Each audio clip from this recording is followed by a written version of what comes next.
That's why I be on my own. My mama thought I was a joke, but Miss Badu told me I'm dope. Yeah, I'm dope. Yeah, I'm dope. Miss Badu told me and I know it, you can't tell me nothing else. That's why every beat I'm on is wonder, and I might go first. Tell my partner, get your pet up, but that don't equal well. But you can't help all your partners unless you done help yourself. So I need more than kudos and a high five. Cause I went from sidelines to the limelight. And I shine bright, ice cold bars, Klondike. And I never move with the white, this ain't blindside, oh. Finite, but you feel the spirit, whole flow, shine light, so glow. Every lyric sing cold, so most popo. Favorite 9 light rondo on my glow when I pivot, oh. Most these sheep won't move like clown. That's why I be on my own. My mama thought I was a joke. But Dave Chappelle told me I'm dope. Yeah, I'm dope. Yeah, I'm dope. Dave Chappelle told me and I know it, you can't tell me nothing else. That's why every beat I'm on is wonder, and I might go first. Me and my dogs eat like you, but we be working July slaves. I done made it out of my hood, I deserve some like good. Cause I maneuver through the doodle like a bottle of Metamucil in a body that's used to being constipated. And most consumers, they view me as a ruler like Mansa-Musa. Cause I stay with some jewels that can exonerate them from every ounce of troubled water they've been in, spin in. Time and places it ain't safe to swim in. Without yelling, I try to tell them they should make amends. Where you from? Where I'm from? You see so much pain. What the kid do it me? Now they know my name. I done got it out the book and put on for my day one. That's why Miss Badu and Dave Chappelle show up. You don't play your love. Yes. Welcome back to the RVA, the Revolutionary Agenda. I'm your host, Seduction Doll. As you notice, Chan Kruma's in here, manning the board for me, so I could do my thing. Had technical issues and highly distracted. A lot going on. You ever just felt like someone was like you having a Goldilocks moment? Somebody was sitting in my desk. All my shit's misplaced and moved around. And you probably did it, but you're just busy and you're not paying attention. You're just like, fuck man, I need this charger. Or why is this all of a sudden making these weird, obnoxious sounds? It's been bothering me all day. Yes, that has been going on. Don't look at me like that because I'm like, why is this over there? Fuck, man, why won't you desk? Do your thing, maneuver right. You hear me? I've been going through it. They actually been very, very, very, very, very sick. Very sick. Too sick. Unbelievably sick. But it's cause for you to look at things, you know. You just, hey man, a villain's time is a villain's time, damn it. Yeah, been extremely sick. You wouldn't believe it, but the common cold in this person is like, whoa, horrifying, okay? Horrifying. And I'm one of those people that fearlessly maneuver through life, like recklessly. It's almost, people hate it. It's so, like, just minute by minute. It's the edge of your seat type of situation with the dog. I have to tell people, man, you better appreciate this shit while I'm here. Because I'm worried. that means you get worried now. Normally, I'm the, man, it's gonna be all right. And they're not hearing it over here at this dollhouse. This dollhouse, like, let's make plans. Let's be serious. I'm tired of fucking with y'all. I'm ready to take me for granted. I've been telling you forever. well, well, here we are. Yes, I've been sick. Some would say pretty obnoxious. But not how do you say but when it's time, it's time. Nobody ever wants to hear that shit though. It's all fun and games till it's serious, right? And the common cold, or there's a reason. There's a reason like, wow, avidly say don't get the shot. There was a reason. There's an avid reason. And the shot would be what prevents the go to the hospital. Yeah, real shit. Reasons. So it's in the hands of Allah now. All right. Let's talk about something great. I've been catching up on the news, catching up on all kinds of shit. And so, when it's on a Seduction Doll, Brandy Marie Majors time, we're going to talk about whatever the fuck I feel like talking about. Because you can't just do it everywhere.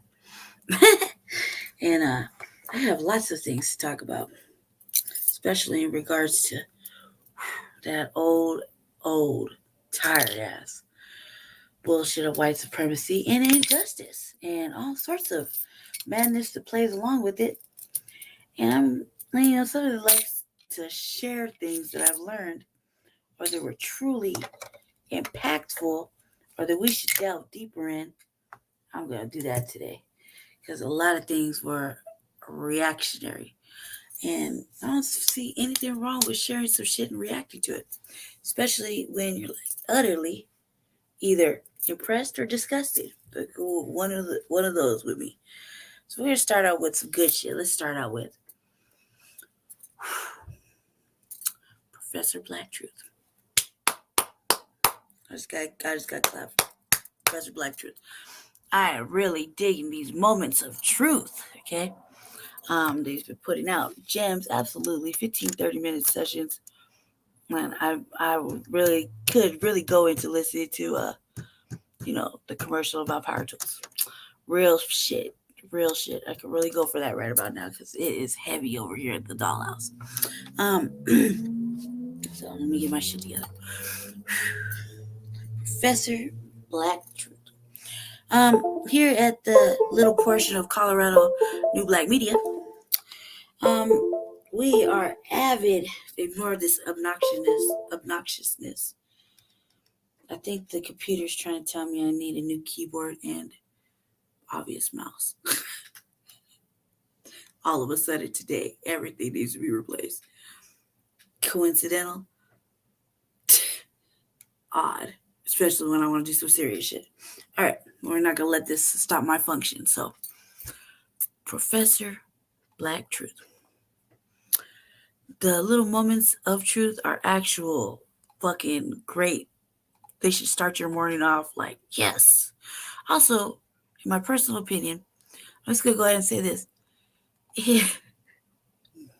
Professor Black Truth and the Black Authority are like the fathers we all should have had. Okay? Real shit. Put you right back in the right frame of mind, especially when you've been fucking up and you just thought you were looking cool about some shit and you just were lost in the fog, okay? And just the right words that'll change a motherfucker's life forever. So I'm gonna play this because this video had that impact, okay? For me. I'm gonna play this. This is a couple of days. I didn't really get on the internet, family, or the phone. I couldn't keep my eyes open. If you ask Mr. Chan Kruma, if he's still with us, he might tapped out behind the lokes. But if you ask him, I was falling asleep at the train station, and I was like, man, do I go home or do I carry on with the mission? Che, are you still with us? Jesse. Okay, no, okay, fuck it, he's asleep. All right, I gave him the 2 minute briefer. Yeah, I had to ask. Now, as soon as I came back through the hood to the spot, I parked my shit, and it was a wrap for me. And it's been like that since. It's been real bad. So, and no, I know you like to think it was the coronavirus. Pretty sure that's what anybody would go along with. It's impossible to think that. It's just I can't be around cold air, cold elements. My heart can't take it. And the weather's been kind of weird. And so when it gets too cold, my heart could freeze and it could just stop altogether. So it's been kind of weird. And I've been just thinking I'm invincible all of a sudden. I don't know why. I was just having this, I just go through these phases. Anyway, I got really sick. So I got behind on my podcast, what me and him call a podcast diet, like a personal thing. But it's because we're in depth in fighting white supremacy at all costs. Black first. And if you're not really dealing with white supremacy and trying to end it, you ain't doing nothing. You know what I mean? This is a real live message. Real live message, because it's really happening. Everything is racist. Everything is racial. I don't give a fuck what anybody thinks. It's all bad. Once you wake up for real, wake up, and then people forget. Not just reprogram. You got a whole reset, then reprogram. And all of a sudden everything makes sense. You know? And that's what happens when you wake up. For real, wake up when you're supposed to wake up. Wake up in segments. I was waking up in segments. But I don't mean to say that. I apologize. I was waking up in segments, and I had to reset and reprogram, re-educate. The resetting, though, was the important part, because you forget that step. You can't just wake up and get conscious and with it. The reset, the brainwashing. You know, that's how I would put it. Reset the brainwashing, the programming. Reset that shit to default and start fresh with what's actually supposed to be, what you're actually supposed to be hearing. You know, what you're actually supposed to, you know, what we're supposed to waking up for a reason at this time, right? That's I don't even know how to explain it better. Go with the vibe, family. Just go with the vibe. So we're gonna play this. Professor Blacc Truth. Catching up. This obnoxious ass sound though. We go right here. I'm gonna share it and watch it with you, because it is just this. It was impactful. This is MO Moment of Truth. I think this was like on the 12th. What day are we on? 17th. Okay. I was really behind. I had to do a lot of catching up today. So believe me, I'm back in the game. Can't let this little cold take me out, right? Here we go. Fears that you see us exhibiting as a group are not ones that we came about of our own accord. It's things that have been foisted upon us. Thank you, Professor Blacc Truth, for bringing the knowledge. Be careful who we listen to, especially when it comes to our power. Promoting our interest and preserving our heritage is our power. The enemy certainly knows that. That's why they've been attacking it. We are an oppressed people. That is not news, but too many of us seem to want to live in a land of denial and make-believe. We want to pretend as if that's not the circumstance that we're in. A lot of the behaviors that you see us exhibiting as a group are not ones that we came about of our own accord. It's things that have been foisted upon us. Too many times we've allowed the dominant society to assign to us what our identity is, as opposed to choosing and acting for ourselves. This is what goes along part and parcel with oppression. You're able to deny the oppressed group resources that they need. You're able to tamper with their internal politics and try to derange and derail their plans for themselves. And we see it most sharply expressed in the white media.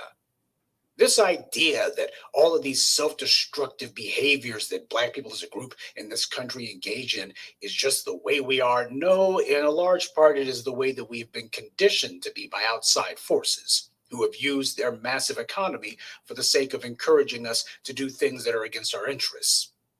And that brings us to these two individuals, Whitney Beatty and Ebony Anderson. Now, wait.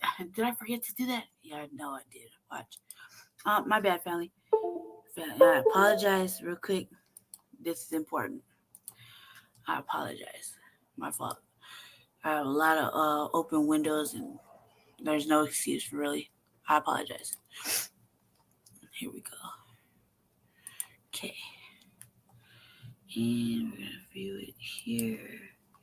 Go there real quick, those. Whenever it comes to discussing things, particularly about marijuana, there's a big number of Black folks, even in spaces like this, who need to get their minds right. Now, perhaps you've heard of Miss Beatty and Anderson, at least the last 6 months or so. You were supposed to. The white media want to make sure that you did. Just dealing with Byron Allen's LGBT advocacy website, The Griot, for example, from their article, which reads more like a paid advertisement, they gushed that these two are starting a marijuana dispensary. And according to the article, they also prioritize shelf space to women-led and people of color cannabis brands.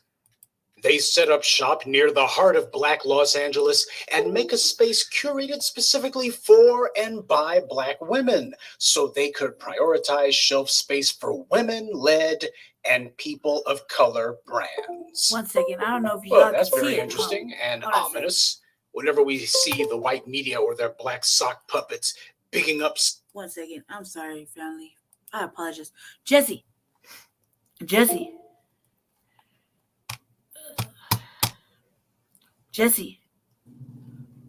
Yes. Can they see the screen sharing? Because it's not showing up. Can you see it? Can they see it? There you go. Thank you. Okay, now you carry on what you're doing. Thank you. All right. I apologize. I apologize, family. Bear with me.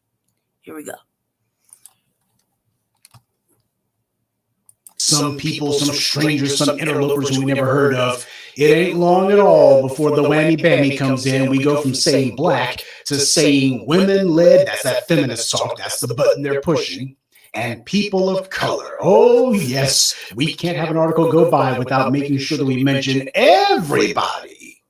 As always, we see the same old pathetic pivot from Black to people of color and women. I'm sure the white women who work to have the police, zoning boards, health inspectors, and other governmental groups shut Black businesses down, I'm sure they will be only too happy to occupy, or should I say colonize, your shelf space. And as for people of color, you do realize that includes the exact same Korean businesses who routinely assault and beat up Black women who patronize their beauty shops. Today, practically all Black women get their beauty supplies from Asian-owned companies who buy absolutely nothing from Black people and who have been caught on video attacking Black people who patronize their stores. You cannot have it where the cash flow only goes in one direction and call that some sort of partnership or say that we're doing business. That's not business. But that is what's going on here. And the Griot wants you to see this as a W for Black people. Wait. I mean for Black women, because that was the entire crux of this article. In fact, it seems to be the crux of everything that these two were involved in. And I know there's always a few lurkers here who support these bootlicks and are always making excuses for them, trying to run interference for them. When I tell you that they're trying to bring in as many non-Black people into the mix as possible, they said it themselves. In an interview with the feminist rag. Facts. I'm just going to say that right there off top. Essence website back in June, when talking about their so-called partnership with the parent company, Whitney Beatty said, "This partnership is a game changer for us. Not only does it allow us to have the capital necessary to open up our store and build the Josephine and Billy's community, it also allows us to create opportunities for other Black and brown cannabis cultivators and manufacturers along the supply chain. Other Black and brown cannabis cultivate, blah, blah, blah." That's sprinkling sugar on crap. First of all, let's put aside how retarded it is to call someone who grows pot a manufacturer. That's like calling a cattle rancher a manufacturer of beef. But I digress. Now, first of all, Felly, I was like, whoa. Because, man, until it starts to get real right here, I was like, man, I love smoking weed. I've been dealing in and around weed my entire fucking life. Probably since I was a little girl. And I like smoking weed. I mean, like, for real. There's some things I don't like about smoking weed, though. And I was like, man, it's about to get serious right here. And it really is. Game changer, for real. It caused me to change my. It was so impactful. I made it a resolution. I don't even make goals like that. I don't even think I had that kind of timeline. But that's how impactful this portion is. And it caused me really to dig deep and look into some issues, because we live in, Colorado, and in this last little mid fucking election, there were I wish he was awake, but we went through this whole thing on Frontline Black News about the ballot, and the book in the ballot, and there was things they were trying to use the cannabis money, tax-paying money, and what they wanted. They had all these ideas of what they were going to put this money towards, this money that comes from all this cannabis. And they even have, here, and they're really trying to get Black people in politics interested in this. And there's been a lot of, I'm not even going to say it, outwardly enticement going on, and we're gonna do this with the tax money, and we're gonna put it into the schools, and we're gonna put it into this. Oh my God, I wish I had that book. I wish he was awake, because I was all in it on Frontline Black News. So I was like, that goddamn, how many uses are you planning on doing with this overly taxed shit? You make motherfuckers don't ever want to fucking smoke weed again. This is expensive. It really messed me up that whole time. We're really reading the ballot that's going on in our city. That's one part. And then here, with my own people, wanting to explore ownership of their own dispensary, and the fuckery that goes on behind all of that. It was a lot. So when this came out and I caught on to it today, whatever happened or woke me up, I awakened to this for a reason. I felt like I needed to discuss it. So here we go. It got real for me. Life-changingly real. As it should. I think that was the whole message. Here we go. Play. Considering how plentiful marijuana cultivation is in Mexico and their close proximity to California, does anyone think that the brown cultivators and manufacturers cannot flood these two eggheads with product? Secondly, can you name any Black cultivators or manufacturers of marijuana? These states do everything they can to deny Black business people a dispensary license. And if by incident you do happen to get one, then they do what they always do to every type of Black business. They send in the health inspectors or building inspectors, the fire marshals, the zoning board representatives, all with claims that you violated some city ordinance or other, and they got to shut you down. But for some strange reason, that seems to be an issue that Beatty and Anderson aren't having. Indeed, they're getting wall-to-wall coverage from these Black bootlick media types. Apparently, nobody seems to see them as a threat, and I have to wonder why. Real shit happening in Denver. They had a whole workshop about this for Black entrepreneurs getting into the cannabis industry, and a whole workshop in regards to taxes and growing and herbiculture and everything you needed and ever wanted to know about cannabis if you're Black and wanting to own your own dispensary. Very real shit. And I was like, this is kind of targeted when it was happening, because, you look at it in this state, I'm like, yeah, that's a white thing. And I put these dispensaries out in a couple of white areas and sometimes in rundown areas. It's, you just got to piece it all together. It starts to make sense when you're looking at it from this angle, in Colorado. When you see some Negroes who the white media or their black bootleg sock puppets are giving attention to, that's how you know they're on the take. So for this Beatty woman to use the word black to camouflage what they're doing is ridiculous.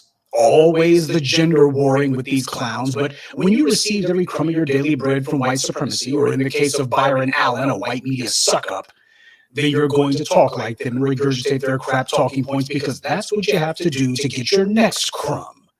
Or to hopefully prove your bootleg credentials to whatever white media outlet you're desperately hoping to prove yourself to. These morons have created their own twisted, sick internal culture, where these asinine phrases are basically their entire vocabulary. It doesn't work in the real world, but that's the entire point. White supremacy's provided these clowns with make-work token jobs, where they've taken refuge from reality. White supremacy's given them their own little bubble. Or should I say, safe space. And you notice that this Whitney Beatty woman has the Bunny Ruckus blonde weave thing going. Also the oversized California eyeglasses, like it's the 1970s or something. You don't use eyeglasses like that to see things. You use them as a way to get noticed. But the only thing tackier than her fashion sense is her attempt to link marijuana to black icons and to get black people to think of this as our heritage and our culture. These potheads are calling their little hemp store Josephine and Billy's, after Josephine Baker and Billie Holiday. That, to me, is blasphemous. Trying to take their little pothead shop and this little devious plan that they've got to be driving wedges between black men. This is serious blasphemy. I'm gonna go back to where he's talking about her look. I'm a weirdo and I really don't care what anybody thinks. Okay. I've been a weirdo for a long time. So I just do whatever makes me feel happy or amused. So I be having these lens-free spectacle moments and colored hair and shit. I don't give a fuck. Okay? I'm just being my usual self. I'm gonna say though this, someone who listened to albums growing up and listened to Billie Holiday and Nina Simone and a whole bunch of different types of albums, even throughout their life, and know a little something about a lot of things, I would say this is disrespectful for real. And it's almost sad. And it's really embarrassing. And we should I just couldn't fathom the next part. It is really upsetting because, some people, they don't really know, they don't really understand what he's about to express. But I didn't mean to say that. He's absolutely right though. It's like they're gonna get that pass of approval and, oh, you look good doing that, or that's a good look type shit. And sadly, he's right. Fuck how you feel about the way that person looks. This right here is fucked up. And I'm gonna let him explain. Men and black women and undermining our community with this garbage and trying to wrap it up in the respectability of our icons. Billie Holiday was a victim of white supremacy. The animals who run this satanic prison calling itself a society, they tormented Billie Holiday her entire life until they eventually hounded her into an early grave. Billie Holiday had fallen heavy into substance abuse, and she didn't enjoy it. Opium, cocaine, marijuana, alcohol. You want to know why she did all that? Because of the white supremacy she had to endure every single day of her life. She was a perpetual target of the evil white supremacist government of this country.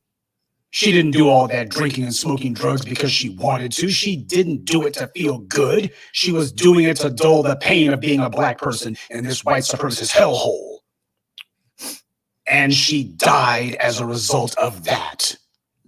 So no, you are not honoring Billie Holiday by naming your marijuana shop after her. This is what Byron Allen's Griot website is doing. This is what Essence is doing. You have two allegedly black women who are trying to make Billie Holiday's name synonymous with marijuana. This is honoring Billie Holiday's memory. All of these little articles talking about these two using the same cut and paste language. Their shop has an aesthetic reminiscent of the Harlem Renaissance and the jazz scene. They're over there in freaking California. Meanwhile, the real Harlem, where all that stuff was going on, is being gentrified out of existence. One has to wonder if they're going to be doing anything about that or saying anything about that. No. Up until now, most of you only associated Billie Holiday with her iconic song Strange Fruit. But now you have white supremacy using its feminist flunkies to try to associate Billie Holiday's name with drugs, which, by the way, was exactly what the white media did to her when she was alive. Even on the day of her death, that's all they talked about. As Eddie Griffin said, they don't let us get out of the game clean. And just in case black people rehabilitate your image, as we had done with Billie Holiday, just in case black folks rehabilitate your reputation after your death, then they'll go and send in some black bootlick scumbags to sling more slime on you. This is profane what these two are doing. It is satanic and vile, which is why the white media and their bootlick sock puppets are trying so hard to big them up. A pathetic attempt to use black people's history as a way to sanitize and make something valorous out of black people who are losing their minds to drug use, black people who are killing themselves day by day. White supremacy is prosecuting a race war against us, and we're supposed to be fighting back, but in war, you only carry with you what you absolutely need. Now, you can either carry your ammunition to fight white supremacy, or you can carry narcotics so you can get high. You can't do both. I've been telling you for the longest time about the damage that marijuana does to you. You think they're pushing this stuff on black people because they like you? I posted on my Twitter a few weeks ago about cannabinoid hyperemesis syndrome. It's a condition that leads to repeated severe bouts of vomiting as the result of long-term use of marijuana. I and others have also pointed out to you that marijuana lowers sperm count. It also negatively impacts women's ovulation. Since the days of Margaret Sanger, white supremacy has been trying to find a way to chemically castrate black men and to chemically sterilize black women. How better to do it than to get black people to chemically sterilize themselves? Oh, man. Make a culture out of it, a subculture. Make black folks think that it's glamorous. The same MTV that refused to show black musicians on their network when they first started up and who considered rap music to be merely facts. And you know, we just went along with the program. You know what I mean? Upon looking at this, this was my reaction. I was like, fuck. Right? And you just have to feel stupid. If you don't, you just have to feel stupid. Like, fuck, man. They got me that way, And then you start really looking at facts. Like, damn, I've been wanting to have a baby, or just general facts. Oh, for real, lower your sperm count. You have real reactionary moments. Like, the fuck you mean? What is this first shit he was talking about? And you're just like, man, it cost you what? Let me look into this, man. Damn, man, you feel immediately like you got you got the hoodwinked. You fell for it. Now you fell for it. Now you've been falling for it for what, like 30-some fucking years that you've been smoking weed and fuck it, and you just like, it's got to be better than the other options. And then in reality, none of it is really fucking good. And whatever it did to fucking take away the fucking drama, or just help me calm down. I can't focus, or whatever the fucking problem is. It doesn't even matter at this point. This right here fucked my whole life up, but it changed it in a good way. So I was like, damn, I fell for it. Damn, all this time. Shh. And I had a natural moment. I felt stupider than a motherfucker. Like, for real. Stupid. And I think that's the general consensus of how you're supposed to feel like. And that's what opens your eyes. Because it really is important. You're just like, fuck.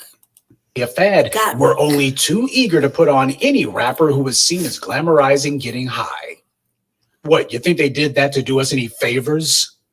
So when I see the white media's black bootlicks trying to. You can't help feeling like ashamed for some reason about this. That's another thing that I liked about this whole piece. I felt a lot of disturbing inner feelings. Fuck, they got me. I fell for it this whole time. For real, I'm gonna look into that. More shit to research. Ugh. And immediately felt ashamed of myself for allowing this. You know what I mean? And I've been doing it for so long. It's like, God, I can't even redeem myself right now with the not feeling ashamed and dumb. It's like, thank you. Carry on. That's all I did. Problem fools who telling black people, oh, look at this. We're going to have a marijuana dispensary and it's going to be dressed up. The shop will be dressed up to make it reminiscent of the Harlem Renaissance. This is what the white media has always done. Co-opt black culture and then sell our own culture back to us as if they were the ones who invented it, as if they were the ones who own it. Using nostalgia to bait us into our own destruction. We are a people who are supposed to understand the value of our history. But if someone teaches you a false memory of the past, you have no hope for a future. If somebody indoctrinates you with the idea that smoking weed, getting high, and getting blowed is somehow part of our heritage, then they've served you poison in a candy coating. Just because a group of black people did something, that doesn't mean that it was right. That doesn't mean that it's our heritage or that it's something that we want to continue. It just means that there was something that there were some black folks doing. We better start drawing some distinctions, by the way. This is what Byron Allen's The Grio's putting out there. The white media has made a big push in the last 12 months, and especially the last 3 or so months, to promote these bootleg, phony mouthpieces who claim to be media for black people. Dope advocacy belongs in rags like High Times. Look it up. It doesn't belong in the black media. There's nothing glamorous about being a pothead. There's nothing He's not funny. He's telling the fucking truth. You're like, this is the actual fucking truth. I'm not laughing because it's not funny at all.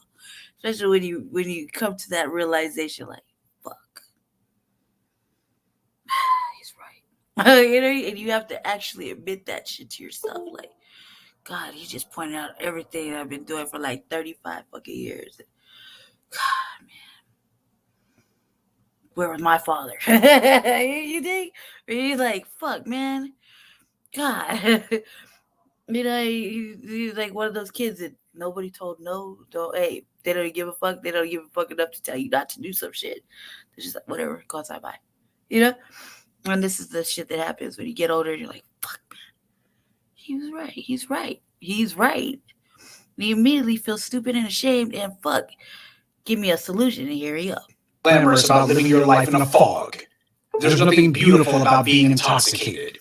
And no, you don't look cool while doing it. Not gonna lie. That's our people need to be sober, sharp, and alert. We are at war. And if you let these bootlicks convince you that you can go through war being casual, then the only thing you'll become is a casualty. There's a huge difference between history and heritage. And you need to recognize the difference and not let the white media's bootlicks con you into taking on self-destructive behavior and trying to rationalize it as being our heritage. When in reality, it's the dysfunctional part of our history. It needs to be jettisoned and done away with and forgotten. Now, first of all, we need to define terms. What is heritage? The etymological roots of the word heritage come from the French word hériter, which means inherit or to make an heir. So heritage means to inherit. Did our ancestors pass down drug addiction and getting blowed all day as our inheritance? No. When they built the Black Wall Streets, were they making it a point to have drug dispensaries too? No. Did they want that for their children? Did they want to give that to their children as their inheritance? Definitely not. So let's understand that just because something is part of our history, that does not make it a part of our heritage. Everything happens in history. Slavery, the massive dehumanization, the butchery and barbarism, the bedwenching, the buck dancing, all of that happens to be part of history with our people, but that is not our heritage, and you better draw a line. Don't let some scum-sucking, intersectional, zaddy-worshipping bootlick for the white media tell you otherwise. Being drug addicts is not part of our culture. This is bootlicks trying to take the dysfunction and problems that we've had foisted upon us by our oppression and then tell us this is who we are. Being a bedwench is part of history, but that's not part of our heritage. Listen, nobody, I don't give a rip who tries to tell you otherwise, nobody uses drugs to feel good. They use it as a way to anesthetize themselves, either because they're in too much pain to fight white supremacy and they don't see another way to get away from the pain to escape it, or because they've just given up altogether. I told you about the Opium Wars, where the British used opium grown in India and pushed it in massive amounts onto the Chinese. It was the British attempting to soften China up for invasion. The Emperor of China saw what was happening and he put a stop to it. This is the domestic variation on the same theme. You need to understand how insidious this stuff is.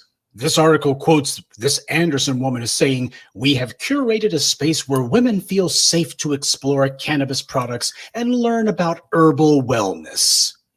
First of all, let's expose this safe space crap. That's white feminist dogma. That's the language that you get from these white feminists. And you see these black feminists using that garbage. That's where they got it from, white feminists. And that kind of talk has no place in our community. Yep. Where are black men barging into black women's spaces?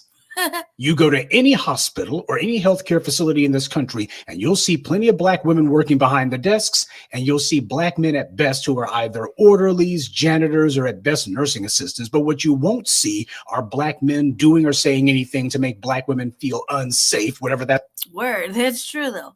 That's supposed to mean.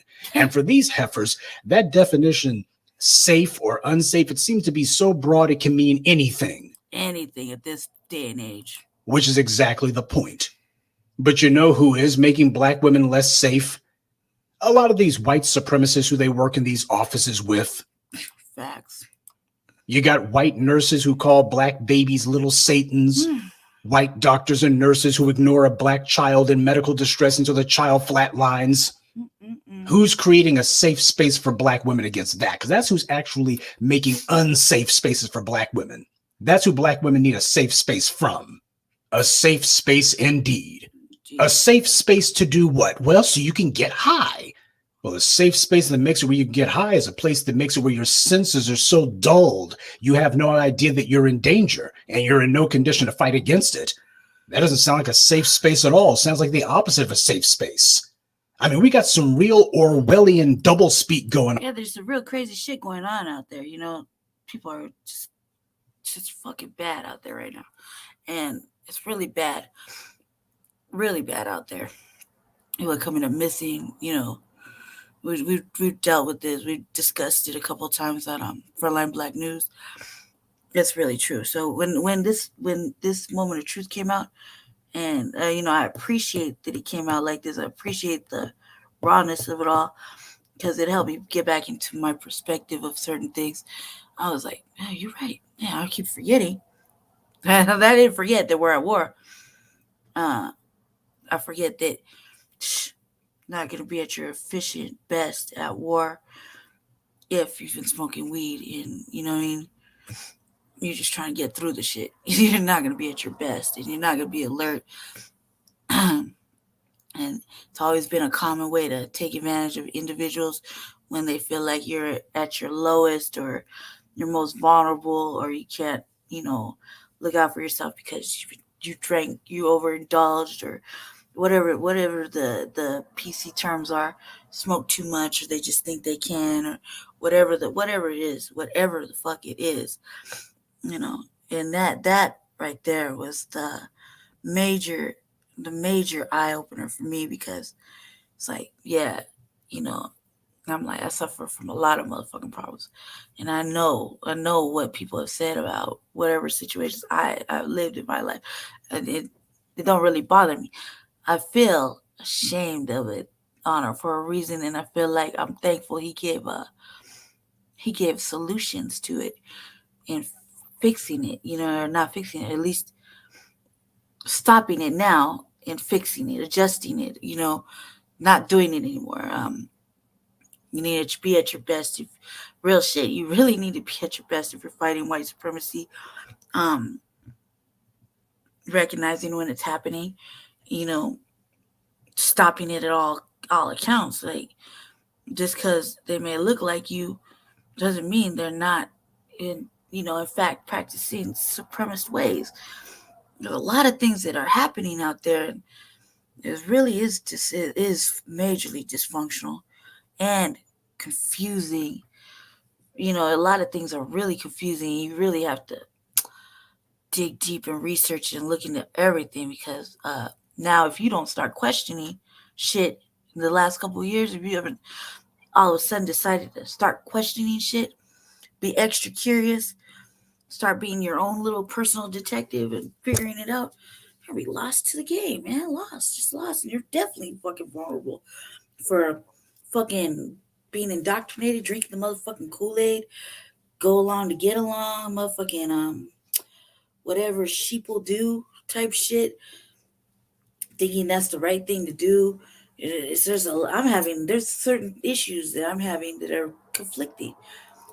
And the only way I'm gonna get through that confliction is more research, more reading. And I'm thankful. And I'm thankful for things like this. Smoking weed has always felt okay to me until I heard this. I was like, God damn it. Why do you have to be so right? But it's facts. We're really at war, and we're really in danger, and shit is really happening, not just subliminally, politically. It's really fucking happening outside, even outside in our own areas. Shit is really critical. Man, it doesn't matter how fucking tight you think you are, you're never really, truly fucking ready. It's good to stay ready. And I feel like, man, in my own personal shit lately, been like, damn, I just been kind of like, whatever, I got this. I just flowed through. And this right here was like, if it didn't add to keep your head on a swivel, use your peripherals and open ears and your eyes, you're actually listening and reading the black and white print and see through the lines of motherfucking messaging that's being programmed on a daily basis, and you don't humble yourself by getting on the right fucking code of conduct, you're fucked. You are fucked. You know what I mean? So I'm thankful, and I'm thankful that when the criticalness of your fuck ups come to light, and then the solutions, because a lot of people are just quick to say, oh look, man, and don't have a solution or don't have a option for you to correct a behavior, especially right now in the early pinnacles of war. It's been really getting crunk in the last year. You can't correct it now, you're really fucked. So I feel thankful for this whole message. And on here, safe space indeed, though it sounds a hell of a lot more like a trick bag or a trap. But these black feminists don't care about that. The black feminists have internalized and amplified the monstrous attitude of the white supremacists who they idolize and wish they could be. White supremacists don't care about their survival first. They care about their control of everyone else, specifically black people. That's at the top of their list of priorities. Black feminists don't care about their survival either. They care about being close to white power, because to them, their fever dream delusion of being Olivia Pope or Olivia Newton-John, that's their power. They just never get the chance to have it. And if they could just prove their loyalty to white supremacy, why, one day they're going to wake up and be blonde-haired and blue-eyed. That's what you see with this Beatty woman. This is an aspiring Becky you got here. Why, that blonde hair and blue eyes is so close she can taste it. So whenever you hear one of these black feminists jabbering about safe spaces, that's how you know you've identified an operative for white supremacy. This is more about self-hating Alice Walker, Toni Morrison crap. The black feminists hated being black. They despise their own black skin. They idolize blonde-haired, blue-eyed white women. They want to be white women, and they're furious that it's never going to happen, so they vent their insanity and rage at black men. Now, are these two immigrants or perhaps intersectionalists? Perhaps they're LGBT, I don't know. But it's worth discussing because they're trashing the names of two of our DAS/FBA icons in their attempt to drum up some business for their weed shop. And they're also trying to push the lie that Black women are not safe, particularly around Black men, because we see the same phraseology used by LGBT activists countless times. And they also use it when talking about Black men. Now, I think I should say in passing, I am aware that the same LGBT community who ignored the murder spree of Ed Buck, who murdered at least 2 Black gay men and raped who knows how many others, the same LGBT community who has been silent as the grave about Jussie Smollett's trial, these are the same ones who are claiming that Billie Holiday and Josephine Baker were bisexual. And you know, family, we need to stop being so acquiescent on these points whenever somebody brings that up and just go, well, if somebody said it, it must be true. They do this with all Black icons. They even tried that with Malcolm X. They had to drop that one, but it was only because they got so much pushback. Problem is, on too many of these others, they're not getting pushback at all. You see, there seems to be no Black person who they won't claim was homosexual, or at the very least, they'll say bisexual.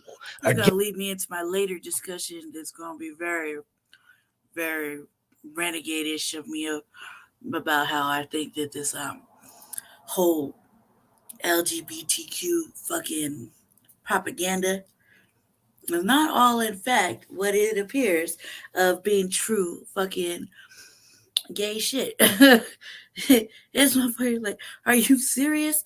You're just going to co-op being a gay and all this other extra shit, putting on dresses and doing all this extra weird shit to get benefits of some sort from the fucking government? Is it really for real? You, oh man, that's even worse. It's even more of a fucking slap in the face, because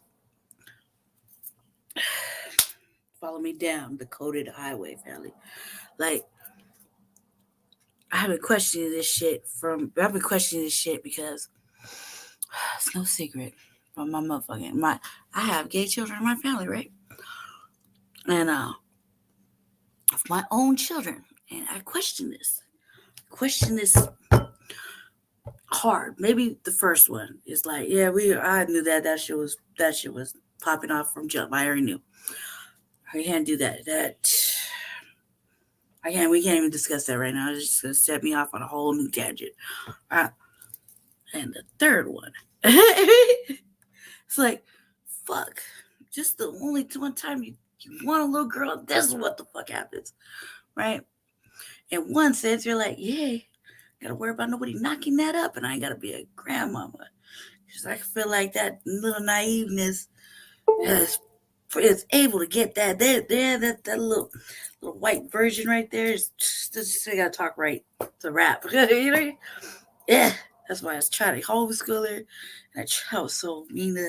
Man, however, did it work? Fuck no. And this is what I get. I got a little girl that's not a little girl. She dressed like a little boy. And it's also really ultimately offensive to me, because I have my moments where I'm loked up because I'm going somewhere and it may get dirty. Who knows what could happen? It might just have to be that I have to get dressed for certain fucking occasions. Who knows?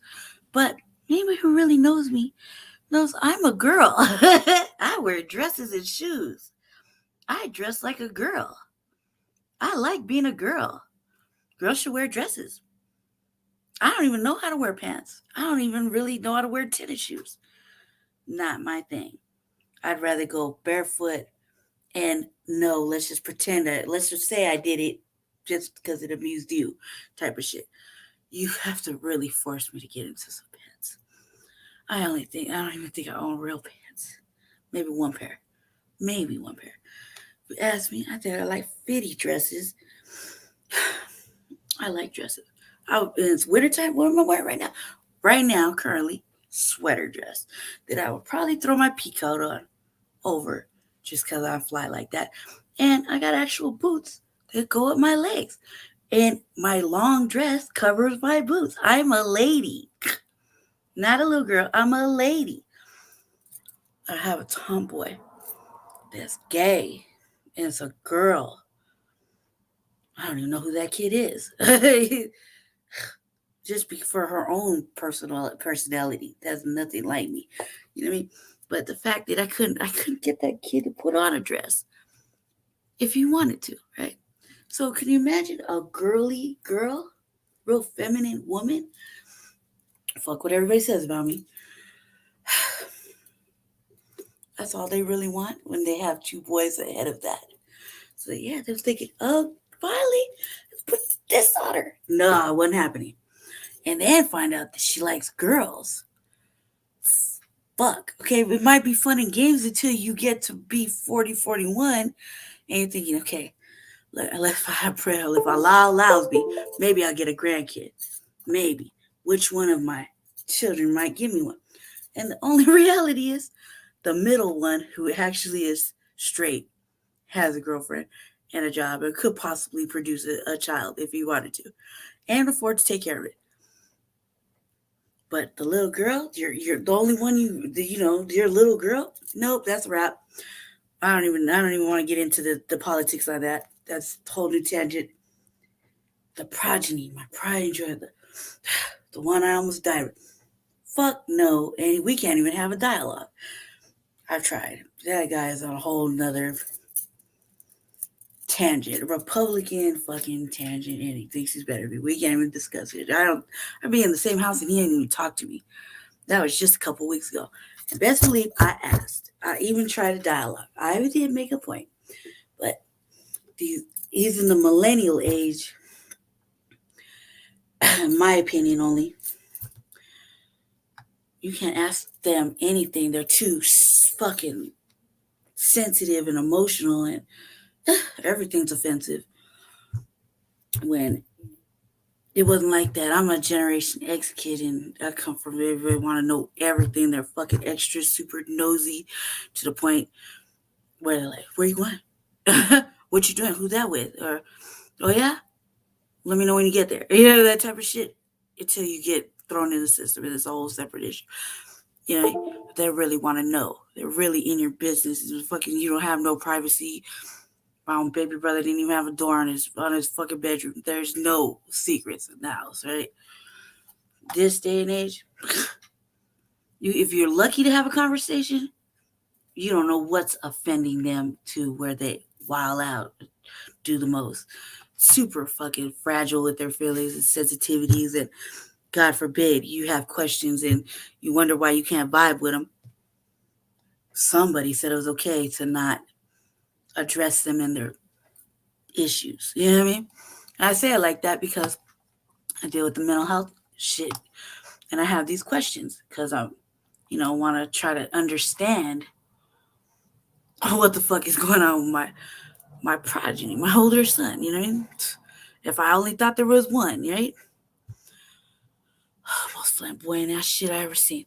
Okay, the shit I really don't like, the shit I avidly talk about all the time. That type of shit, right? And he don't even give me no warning, so I have genuine reactions when I'm not wearing the looks. You know what I mean? I'm not wearing the glasses, and you can actually see my face, right? I'll have genuine. It'll be just like this. Watch. Give me slate. Okay, my eyes leave. Just so that's why I had to look. I'd be like, he wearing fuck me red nail polish. Didn't warn a motherfucker. Didn't nobody send me a message before I came in the door. So I'm a reactionary individual. Fuck it. I can't even apologize for it. I won't even do it. And what did I see? He had his hair wrapped up. Beautiful fucking hair. Like me. Not this, but under this, okay? Beautiful motherfucking hair. Look like me. Probably kind of like his father. Kind of. You know? Like I can see me in it, right? And I'm just like, damn, he could have been a good-looking individual. Stop freaking your motherfucking face, right? This is me thinking about it. And what I see is hair wrapped up. I spent my whole life kind of poor. I don't know name brand shit. Don't judge me for it. I don't give a fuck what you think. I don't know what name brands are, okay? I don't know what the value of it is. It don't even matter to me. I could care less. It's not even important. It might be important to you. Lost on me, okay? He had big motherfucking Jenny from the Block earrings on, right? Gold earrings. I don't even have earrings like that, cuz. I get mad. Woo! I don't have earrings like that. But all right, you should just toss me that on general principle, right? He got long nails like me. Look at that, family. I have long, my own nails, okay? My own shit. Like me. Okay? First, I'm like, I'm kind of used to this situation with my family, with certain individuals. For me, it's not really, I'm not looking at it as a gay thing or trans thing. Or he's just 2 steps away. Because that's not what I'm looking at. What I'm looking at is the fucking fuck me red Ferrari red motherfucking nail polish. That's what I'm looking at. And he just, just cruising through the house in shorts and a shirt and shit. And like, bah. Oh, you're here. You bougie ass little bitch. Like, that's what I'm thinking in my mind. And I shouldn't have to act like that. That's my son. That's what he invited. That's what he is. That's the feeling I get because of the way he behaved with me. Right? And the fact that he didn't tell me why. Because I couldn't keep it. So I obviously can't behave myself. And I'm not even apologizing for this. I'm in my family house. I showed up. I didn't even call. If I called, they would have said no. I do what I want, right? I'm grown. That's my son, okay? This is ultra offensive when you're disrespectful. God forbid I do that shit to one of the parents. It'd have been a whole nother fucking event. They'll, excuse me, bow. You know what I mean? Whose house did you walk into? I apologize, I'm sorry. The real shit, okay? No, I had that whole moment right there. And it led to other reactionary moments. But I'm like, I'm sitting there playing dominoes with my father. Normal brandy father thing that we do. Drinking. And I'm enlightening them on the situations that are going on in this world. The whole time, I can't stop but notice my extra flamboyant son. He's like, saying some Rihanna shit, right? I could dig it. I have my own little girly moments when I'm in my vibe. I get it. And I'm like, I can't contain myself. You could say it was the liquor. I'm not even going to apologize. I was like, so son. He said, the attitude was just bitch made. Okay, that's how I would go say it. Attitude was fucked up. He was like, what? I was like, what's up with the red nail polish, son? Who said that was a good idea? What prompted that? Because I didn't know how to ask him. I'm not even gonna lie. I didn't know how to ask him. Because I'm like, who the fuck said this is a good idea? Why the fuck you got your... That's a girl color. And first of all, you shouldn't have that color on your hands. That should be on your feet. You should go light on your hands. Like, what the fuck are you doing? Like, if you're going to do that, right? But that's what I was thinking in my mind. Because I had a mother that was real feminine. And she was telling me about the whole nail polish shit. But I'm like, you's a boy. Why don't you just go ahead and tell me that this is what we're going to do here shortly? Right? I can expect you to shave the beard off, put your hair in a protective style, and throw on some motherfucking makeup and start, doing what you do best. And forget about being a journalist and all that other shit you want to talk about. Right? That's what I'm wondering. That's what I'm thinking to myself. But I didn't know how to ask him. Because he's sensitive, right? That's how it's sensitive. So I didn't know how to ask him. So it's like, well, what prompted this little, what you do this for? Like, because I don't know how to ask him. I'm just like, who said that looked good? Is that, what'd you do that for? Someone said I was being a dick. I just didn't know how to ask him. Real shit. I didn't know how to ask him. And I'm thinking, looking at my father like, the fuck is wrong with you? But I'm thinking to myself, what the fuck is wrong with you here? This could have never flown in the time of my era. Oh, hell no. This would, and I used to tell him, don't be doing that shit over here. Pops ain't going to tolerate that. I used to tell him that kind of shit when he was growing up. Be doing that. Just act normal. When you go to college, you live your fucking life. You do whatever the fuck you want. You be who you are. Okay? I didn't think he was going to go all the way over there. And this motherfucker over here advocating for it. What? So I was extra stupidly shocked. And I'm looking at him like, man, what the fuck? What happened to you? Right? That's what I'm thinking. Because I remember how they treated my brother, and he wasn't nothing like that. right? So I remember that it was wrong to even think that way in my household. Okay, so I'm looking at him like, what the fuck is the matter with you? Why the fuck are you doing this? What? And so he, my son, is like, well, grandma said, what? And, I should just try this. And, I thought it would be okay because, I was going to go on this date and whoop, doo, doo. And I was like, oh, yeah? They don't need to ask the real question with a dude or nothing because we already know, right? And I keep looking at my father like, what the fuck is wrong with you?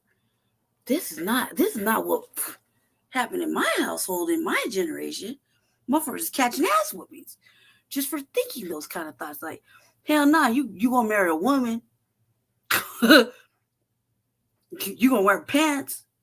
Don't even think about it. You put your ass in a motherfucking dress and go to school. You know what I mean? That don't match. Shit like that. Corrections, right? Like, no, that's that public school shit. No. Go to church, pray on it. So something, man. Fuck no, not here, not in this house. No.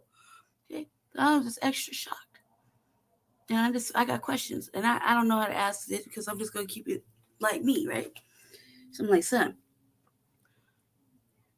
how long has this been going on? Like, how long you been doing this this color? Like, you couldn't go any, first of all, you should put that on your feet. But what are you doing? She's like, so is this for a dramatic flair? Like, are you trying to get a reaction? He said, yeah, you gave me one. I said, I don't think you really want the real reaction of what I'm thinking about mine, but the way you did it, you just trying to mess with me? Just say that. That'd be all right. I respect you more if you just told the truth like that. You're like, no. I'm at school. I can do what I want. I come home. I'm on the weekends. This is what we doing at my friend's house. Blah, blah, blah. I hang out with the same weird-ass bitches he's been kicking it with since high school, right? The same weird-ass bitches. And I'm like, oh, you still kicking it with them motherfucking weirdos? What? You went to college. I thought you would have, evolved from there. No, apparently not. But because I was like, for real, that's his son. I understand you just experiment, right? Right? This is just an experiment. Nah. I don't know where I'm going to take this with. So what about journalism? It's a new world. Say it ain't so. It's a new world, right? In my mind, I wasn't accepting that. And then it kind of came to, happening right in front of me. And I'm going through this shit like last year, right? This happened last year. And I was like, same motherfucker that dogged me, my same son, right? My little baby, my prodigy. Said, because I was too spiritual, too metaphysical. I could divine anything, right? Said the worst shit about me and my divination, right? It's also the same little guy decide he want to be an astrologer. He want to throw the cards and he want to create his own shit. And everything that I did, he's much better at it. I'm like, the audacity, like this, bad words, just bad words for your own progeny, your own seed, right? I got bad words. And I said, son, you could be whatever you want to be. Evidently, it's a new world, right? I was like, but is this really the look you want to go with and the attitude that comes with it? Because from my mind, I'm a real woman, a girl, not what everybody wants to be. An actual girl, real live girl, okay? Not how men portray and pretend to be. That's me saying it. I don't give a fuck. Try all you motherfucking want. I'm an actual girl, okay? So, with that being said, I'm not like, a man in a motherfucking dress pretending to be a girl. Real life girl. My whole 41 years of life. You'll never get to this level. Ever. Try all you want. You'll never get there. But when real life women like me hear this fucked up shit, this is the reaction that come out of my mind. You little bougie ass bitch. Like, what the fuck you think you're talking to like that? That's how I felt. And that was my own child. Right? And I'm like, Donna, this is nothing like me. But in my mind, this is nothing like me. I would never. First of all, I wouldn't be this disrespectful to my parents. I'm capable of a lot of fucking shit. I'll definitely tell them what it is. But to that point, to disrespect them about their career paths or whatever I'm not in agreement with, right? But then have the audacity that when they're not in agreement with me, get an attitude. Hell no, I don't even know what's going on over there. Like, to me, I was like, oh man, come on. What's happened?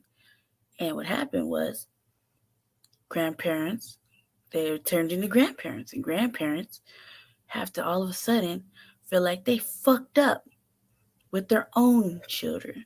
So now they got to be a whole different individual, more accepting, less questioning, less punishing, right? I grew up in a household of corporal punishment. Like he said, look it up. Corporal punishment. White people say abuse. Other families would be like, shh, you fucked up. You and your brother. Your brother told her you fucked up. You looked at him, whatever. You both in it. You fucked up. So you know what you're gonna do. You know how you're gonna get dealt with. Fuck it, man. Don't wait. Better not get in the way. Up, you saw too much. You were in it, on it too. Just as culpable. You covered up for him. You're just as guilty. And corporal punishment, which is normal. Like in my mind, would have been normal. Nowadays, my children got the change. They got the change. They got the, oh, it's all right. Just let him do what he's gonna do. No discipline, no motherfucking structure, no, hell nah. Take that shit off your face. When you're not in my house, when you get your own shit, that's what I also do. When you have your own house, you can do whatever the fuck you want. Not in my house, right? No, that's only going on. This is a free range acceptance shit. And that's what is happening. So people are saying they're curious and they're exploring and all these motherfucking weird ass, confusing ass terms. I grew up with real gay people. You're either one or two. You're either a lesbian or you're gay. Kind of have these little structures.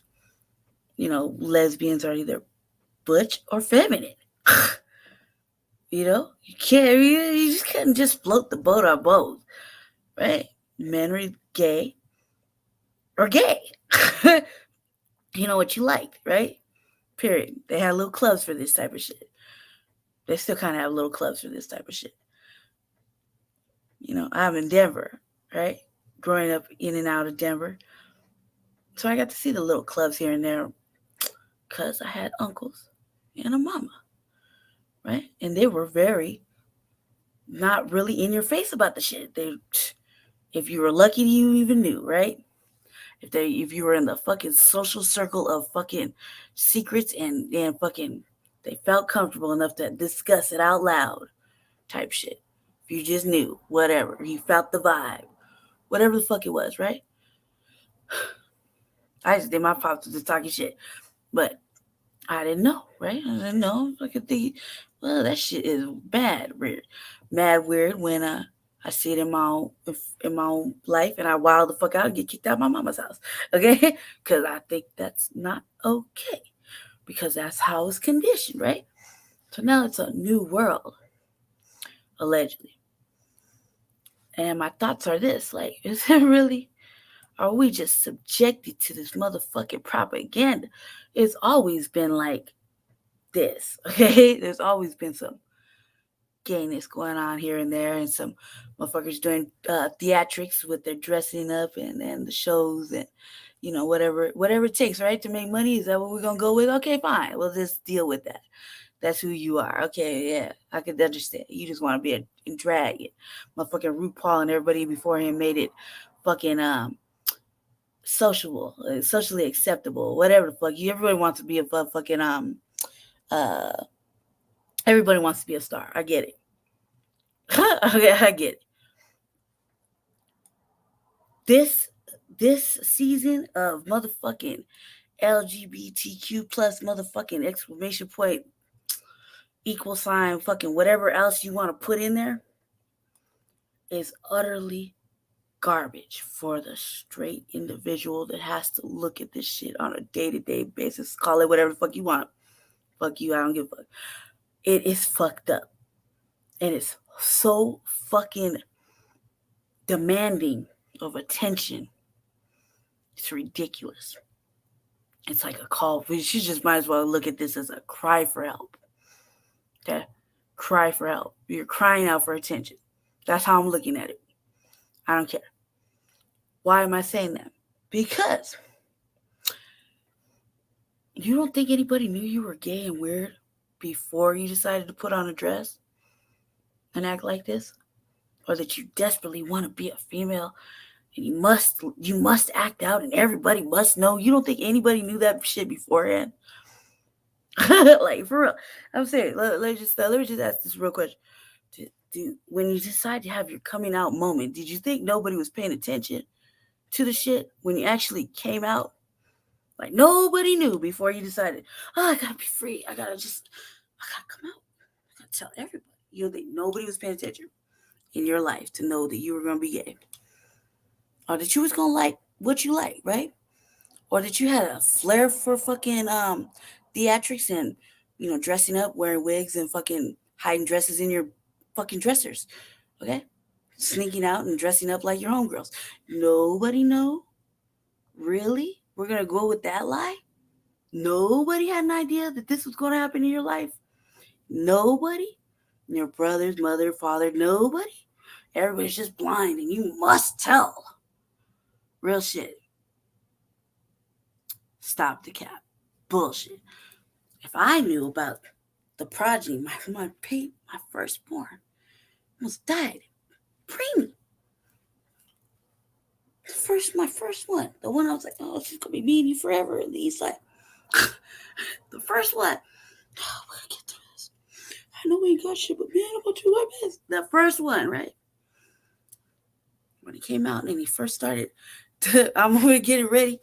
Because I have to do what I have to do, right? Putting on makeup and shit, and the motherfucker walking around in my dressing, and I tell him to get the fuck out of him. Because he's a boy. And you obviously go get the looks, right? But their father was a very macho ass Mexican dude. So it equally was bad for that shit to happen, right? Macho fucking. I don't even want to get into that part. That was bad, right? But I knew. You don't think nobody else knew? Everybody in their motherfucking mama that saw my kid knew that the vibe was different with that one. We just knew. Did we say anything? A couple casual conversations amongst private friends. Hey, man. I can't do anything about it. That's just who he is. Because that's just what it is. For the legitimate ones. You just know, right? No judging. I just knew. The shit I'm judging is the cry for attention. You ain't gotta be so motherfucking extra. I come from a time when there were no extra shit going on.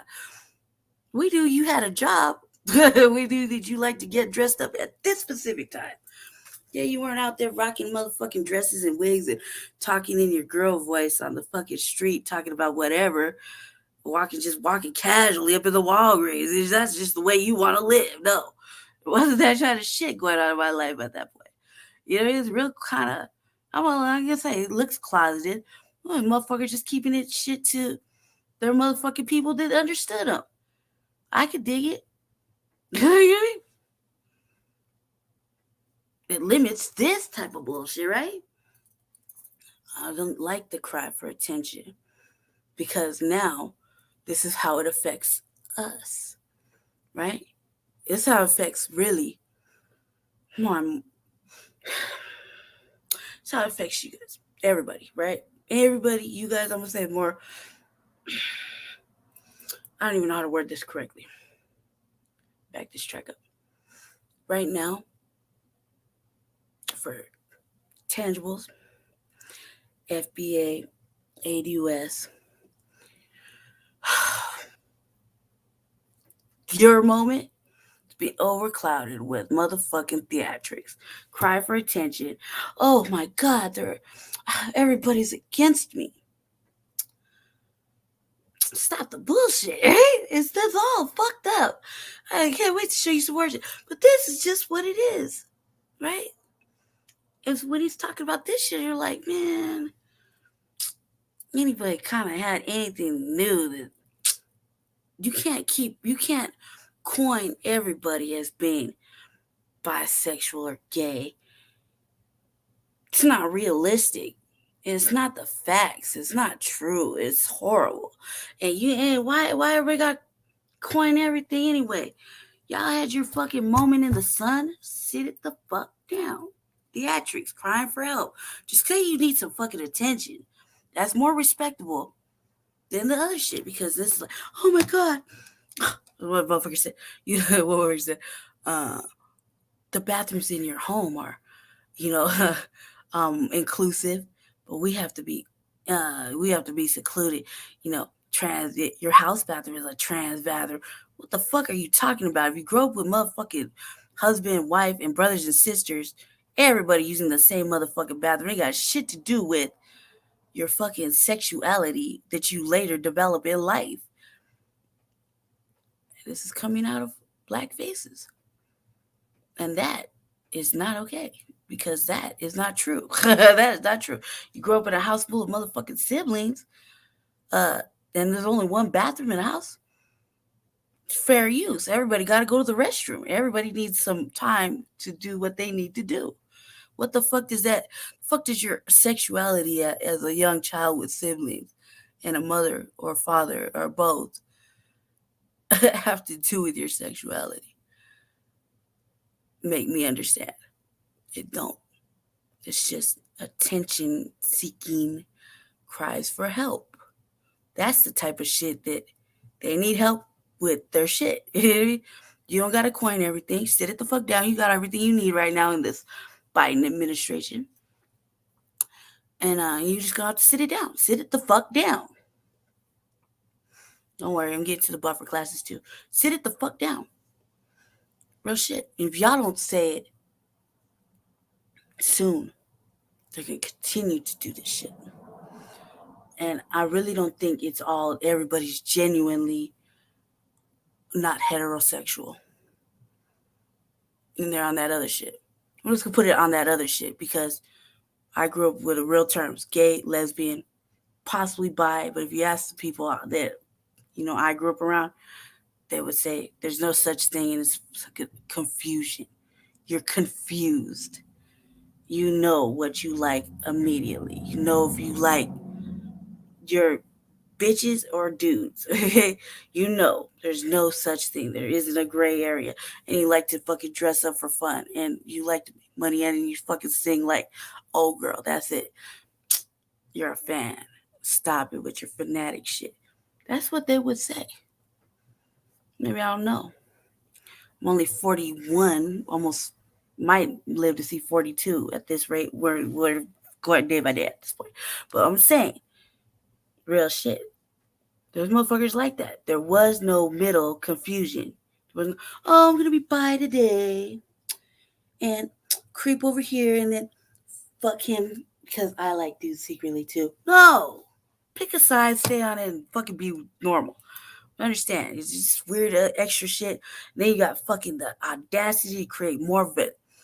Terms that are equally confusing that a motherfucker got to ask for. And then you make motherfuckers, you have the audacity to make motherfuckers say him, her, he, whatever the fuck.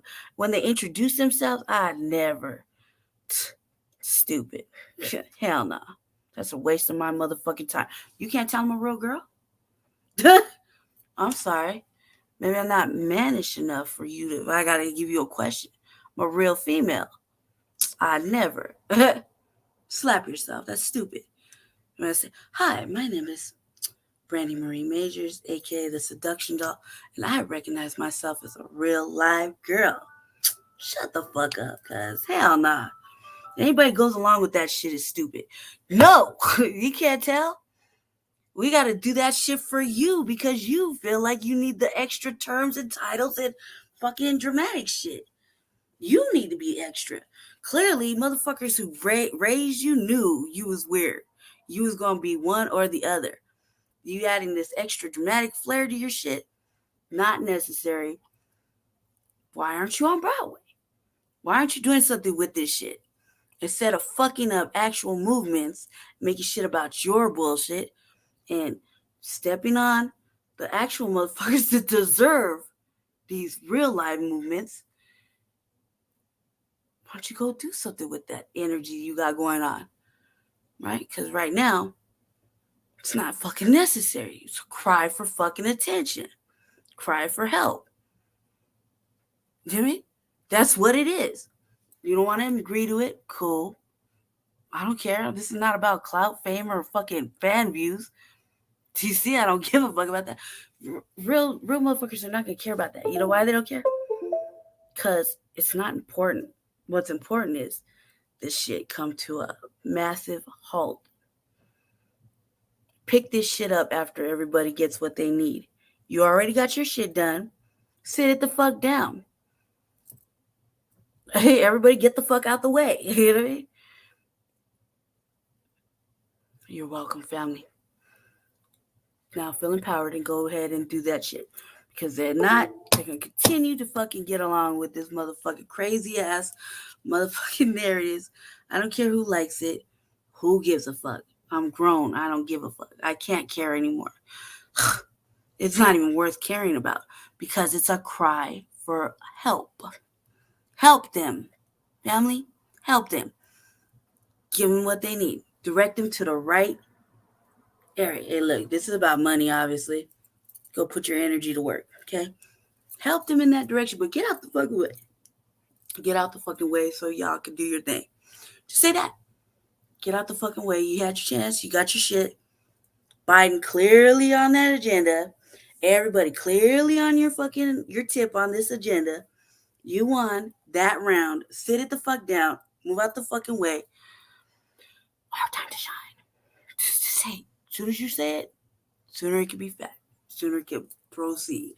Now we're going to have to continue to watch this motherfucking brave little Broadway fucking dance of magic creatures and shit and fucking Wonderland and fucking mysterious fucking adventures and all of a fucking sudden, you know, we've already wiped out the whole Black family unit, but now everything is gay and everything is bisexual and man, you really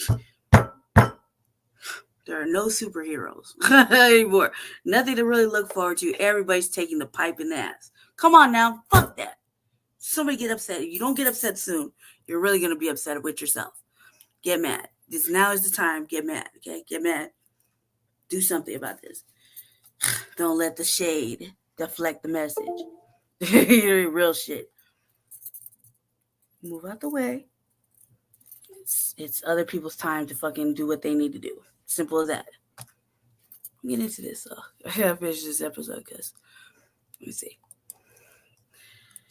Again, just like safe space, that's a phrase which the way they use it is so vague, so broad, it can include anyone at all, which seems to be the entire point.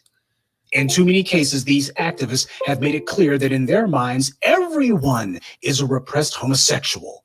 It's just they're too afraid to admit it. It reminds me of how you had that clown, David Johns. He was on the Breakfast Schlubs on the very notable, famous broadcast where Malik Yoba announced that he was stepping up. But you'll recall that David Johns, among his many blatherings and brain farts, he dropped this particular pearl of wisdom. Right? Why do we ask boys to go in one bathroom and girls to go in another publicly when y'all bathrooms at homes are inclusive bathrooms? They are trans bathrooms. Everything is LGBT. And you better be very careful when you let people get away with saying stuff like that. Keep in mind, that kind of talking point draws from the exact same well as the lie that, well, we're all a little bit racist. Everyone's a little bit racist. Everybody does it. You're already engaging in racist behavior. You do it all the time. You just don't call it that. The only people who that line of rhetoric benefits are the racists. And that's who this David Johns draws from the well of. That's a line of reasoning that he employs here. Everyone wants to appropriate our history because ours is a unique history of an oppressed people who came to define the culture of the society that oppressed them. And that culture has been so dynamic, so unique, so powerful, that it's become the envy of the rest of the human race. So, of course, people who had nothing to do with our history and heritage would want to find a way to lay claim to it, even if they have to lie. But my point is that these two, with their blatantly man-hating language, made it clear what they're about. This is not merely a slap in the face of the Black community. This is not merely desecrating our icons as part of the continuing effort to try to rewire and try to mangle and mutilate our heritage and our history.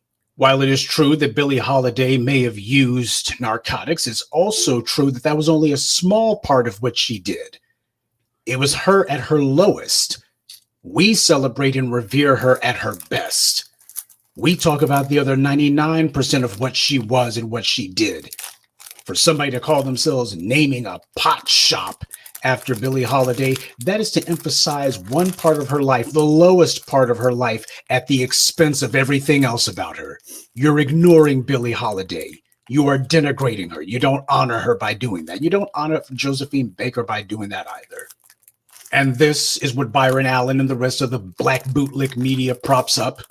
The Black media has been documenting for the longest time that whenever you've seen states like Colorado and others legalize marijuana, for some dang reason, Black folks still keep getting hemmed up over it, still keep getting arrested over it, and still get sent to jail over it. Yep. They just do it under different pretenses.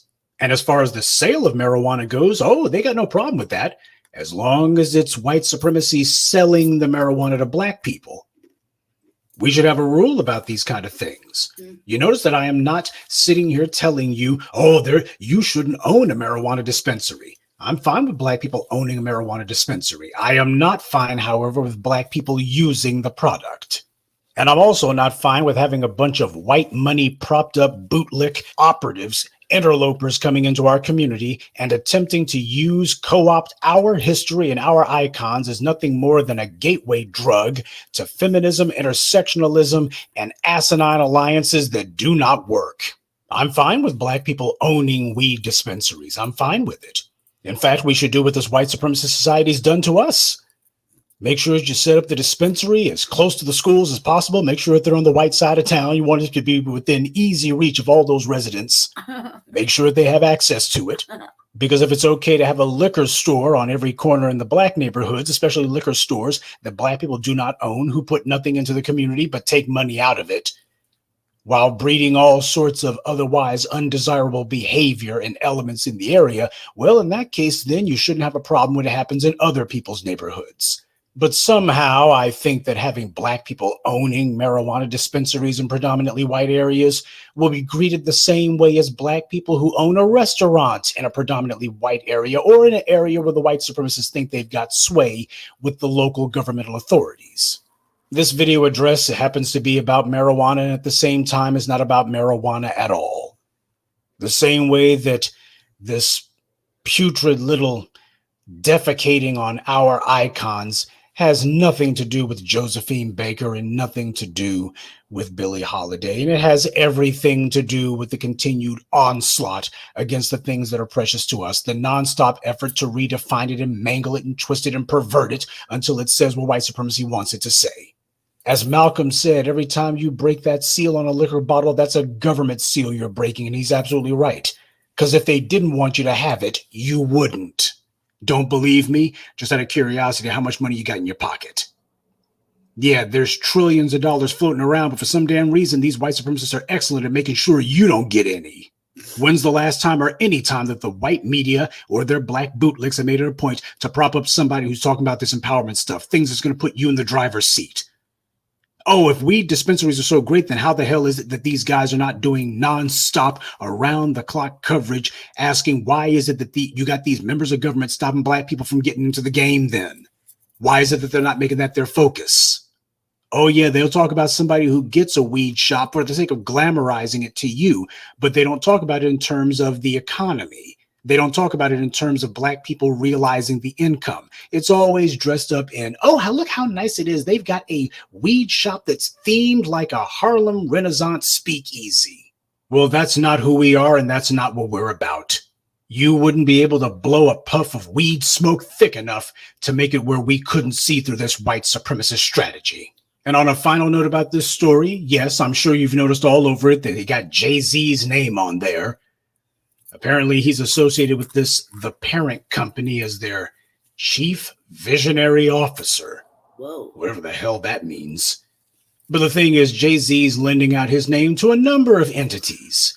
But the one thing that you're not seeing him doing is leading the charge to put consequences on people who try to get in the way of black folks having our piece of this economy. Because that's what matters. If you're not talking about putting serious consequences on the practitioners of white supremacy when they keep abusing and misusing these governmental offices to either block us from being able to start businesses or to persecute us out of business whenever we do, then you're not talking about anything. But Jay-Z is the chief visionary officer for this parent company, whatever the heck this is. Their website does list their board, but it doesn't show pictures of them. I had to go elsewhere to get the pictures. But it was interesting who is among their board of directors. Carol Bartz, former president of Yahoo. They've got one black person on the board. George Foreman's son, apparently, is who this guy is. And they've also got a Hispanic woman who had something to do with Rock Nation, I suppose.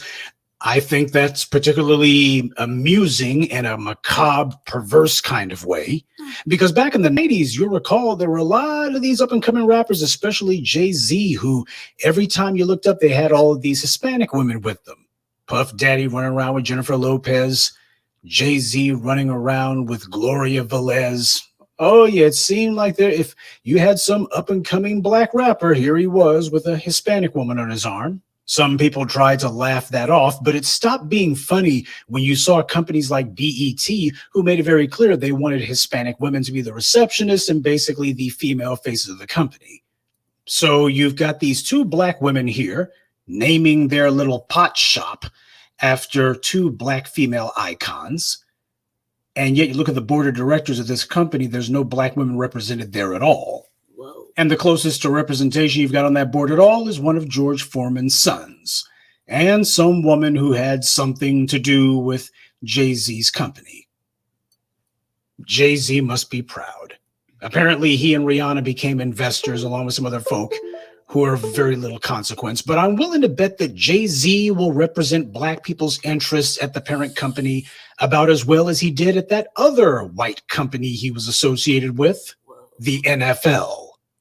And if you think that all this is going to be of any benefit to black people whatsoever, then I got to ask you, what the hell are you smoking? Black media only exists because of you. If you appreciate the kind of uncompromising commentary and insight. Yeah, let's shout out to Professor Black Truth, man. Ferguson, thank you. That was quality enlightenment. And I'm gonna lie, a real eye-opener for me. It changed my whole lifestyle. I made a whole resolution. So I decided I would do my best. Do my best. Because, yeah, it's like, facts. Yeah, I'm just going to do my best. And make an actual official effort to go out of my way to do my best. Yeah, it put me right back on track. I didn't right in there. Thank you. You know what I mean? Quality material right there. And I was like, yeah, man, this is the time when you need the motherfucker fatherly advice right there. Like, yeah, you're fucking up, man. And this is how you fix it. And showing case in point, why it's bad. Okay, moving along. Okay. Let's get into the San Francisco mayor. Okay, this is today. Actually, I saw it today. It comes from Forbes. Breaking news.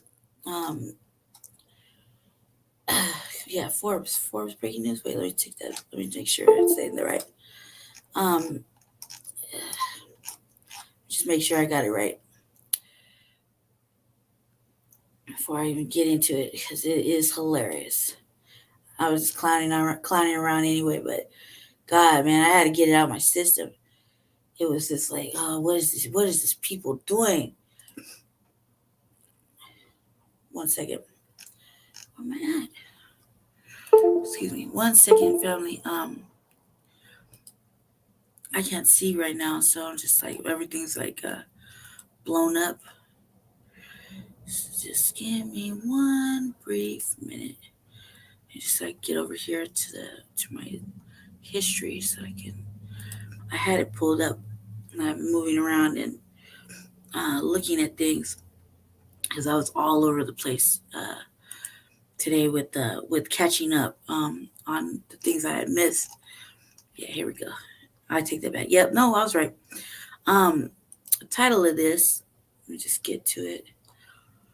I want to get past the commercials because I know that's annoying to you guys, but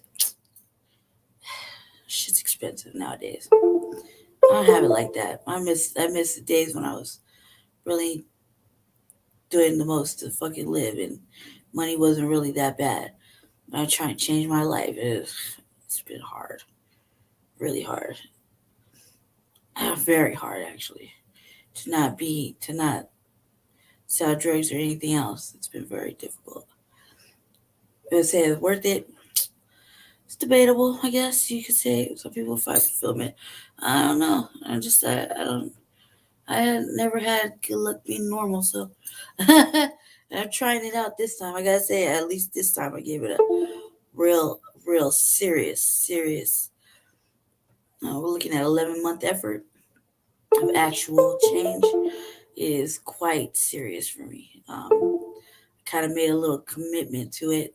I have to see it through till Allah calls me home. I gotta kind of see it through. I gotta give myself that. Just because people suck, man. Everybody wants to see you fail. When they got that hater shit going on and they don't want to see you, do anything of actual substance. But you continue to be, trapped and dysfunctional.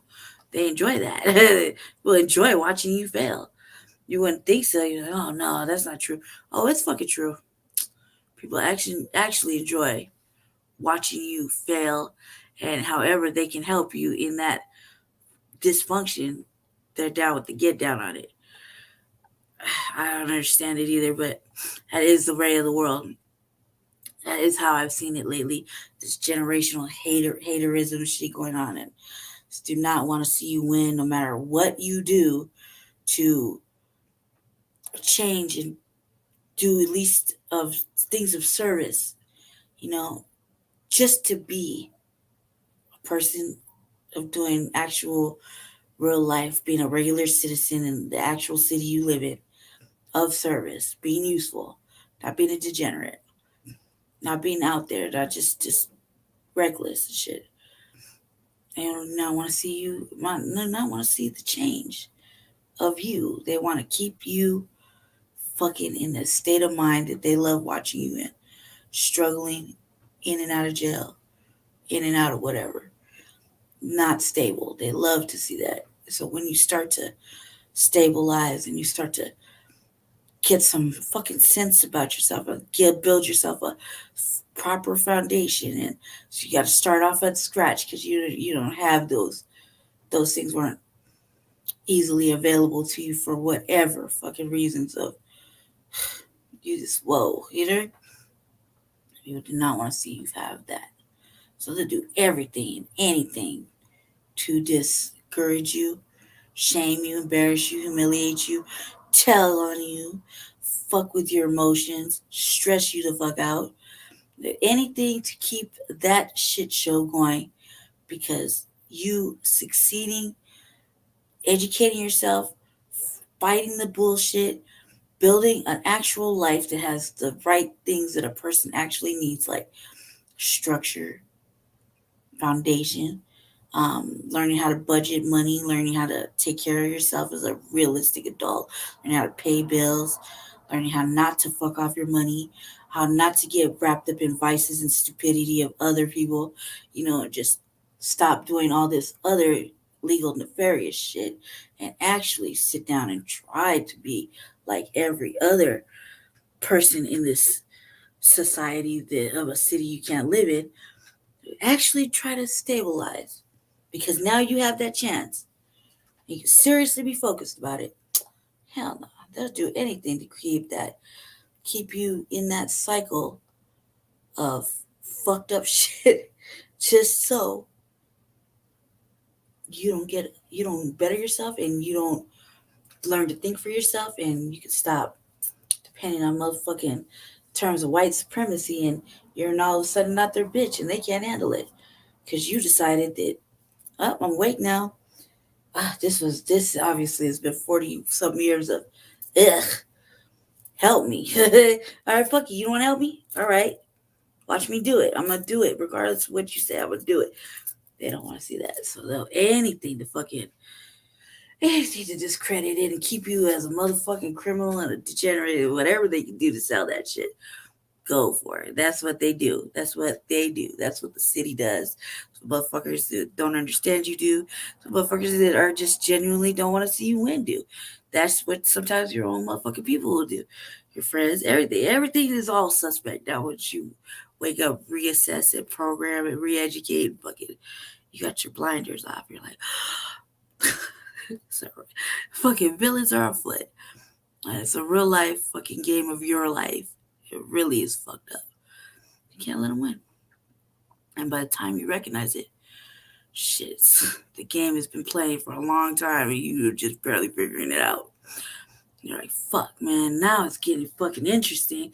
And right when I have the time to really get serious with it, get real savage with it now because I'm fully awake and alert, you gotta have something fucked up like a bad ticker. The heart. You're like, ugh. Why? Alright, whatever. Can't argue with Allah. Fucking can't argue with that shit. You really can't. You're just like, fuck. Just right when it's starting to get interesting. There goes the curveball. Alright, this is called San Francisco Mayor. It says time to be less tolerant of all the bullshit that has destroyed our city. The 14th, but I just seen it today, so I wanted to talk about it a little bit. How we're going to talk about it on Frontline Black News, a whole different realm of how we're going to talk about this. I'm going to do some clowning and talking shit right there, though, for a little bit. This was crazy to me. Just utterly crazy, you know, and the solutions, and oh my God, this is just horrible. But this shit, we're going to talk about this for a minute. So let's follow me down this crazy coded highway that we're on. I'm going to share this. It comes from Forbes. Fair use, YouTube. It's for educational purposes of definitely some criticisms and shit talking on my end. There we go. Let's see. Sharing. Okay. And go. Homelessness and supportive service. Back. I have to track up. Okay. London Breed, and I want to thank you all for joining us here today to talk about public safety on a whole nother level in light of the challenges that our city continues to face. You know, this has been a problem. People are getting married that and shit. Has persisted in this city for some time now. And the fact is, things have gotten worse over time. And I want to take a moment to appreciate our public safety officials that are joining us here today, some of whom you will hear from in a short moment. But thank you to our police chief, Bill Scott, for being here, our fire chief, Janine Nicholson. I like the low vibrational our sheriff, confidence Paul in this Miyamoto, our director of the Department of Public Health, Dr. Grant Colfax, Director of Emergency Management, Mary Ellen Carroll, and the Director of Homelessness and Supportive Services, Shireen McSpadden, as well as members of the Board of Supervisors who are joining us here today, Supervisor Catherine Stephanie and Supervisor Asha Safai. Look, there's a wedding going on. For me, Dropbox is a seamless way of ensuring that I have access to documents across brief interlude. Here we go. I'm here to discuss, as I said, I was public really safety in watching this the city. first time I saw it. I was really looking at that In shit. recent months, we've not only seen a number of high-profile incidents of brazen robberies and car break-ins, but also street behavior and criminal Brazen car robberies and break-ins. That's what they're starting off with. Property. activity, especially in the Tenderloin, that has become far too normal and cannot continue to be tolerated. All of our residents, our workers, and everyone who visits. I ain't gonna lie, the Tenderloin is from the research I've been doing because I'm in Colorado. It's definitely cracking off down there. Definitely cracking off down there. That's in just one area. It's everywhere. Okay. But it was definitely cracking off. So I'm not even gonna lie about that. I'm like, from what I've researched, I'm living in Colorado. And damn, the Tenderloin getting it in over there. It's fucked up.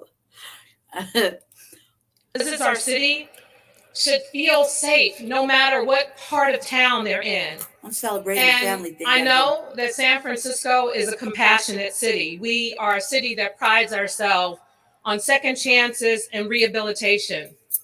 But we're not a city where get into. I wish Shabaka was on the phone right now about San Francisco. I'm not even gonna get into San Francisco. I can't wait till we talk about it with Shabaka, because Shabaka will give it to you. Very serious about San Francisco. Anything goes. Our compassion should not be mistaken for weakness or indifference. Today, we're announcing a series of public safety initiatives to create a city that is safe and turns the tide on what we have recently seen in San Francisco. And to be clear, what I'm proposing today and what I will be proposing in the future will make a lot of people uncomfortable. And I don't care. At the end of the day, the safety of the people of San Francisco is the most important thing to me. And I'm like, what happened in her day-to-day life that she got so passionate about? Who broke into this broad's car? Who does something to this broad, right? Because first of all, I didn't even know this broad existed. I didn't know she was the mayor of this San Francisco they're talking about. God, I can't wait till Chewbacca pops on. I'm like, that's how irrelevant this lady is to me, right? And I'm like, God, man, the amount of bullshit she's talking right here. we are thank you. The Blacc Authority, thank you in advance. I'm just saying, thank you in advance. Get into that later. Past the point where what we see is even remotely acceptable. The first of these initiatives is the Tenderloin Emergency Plan, which is already underway. During COVID, we showed what this city can do when we unify our efforts and we work together collaboratively. Through our emergency action, we protected the health of the city, and San Francisco was a national model for addressing COVID. We saved lives. And let me say this, the Tenderloin needs an emergency response, period. I spent a lot of time going to the Tenderloin and seeing what's happening there. During the pandemic, when there were tents everywhere, we intervened, we made a significant difference. But now what I see is far, far worse. While there are still issues of needing to get people off the streets and into housing, and there are also very important, urgent safety issues.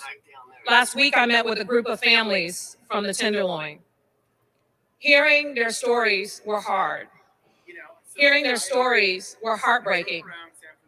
Just imagine if you had to walk your kids down the streets of the Tenderloin every single day.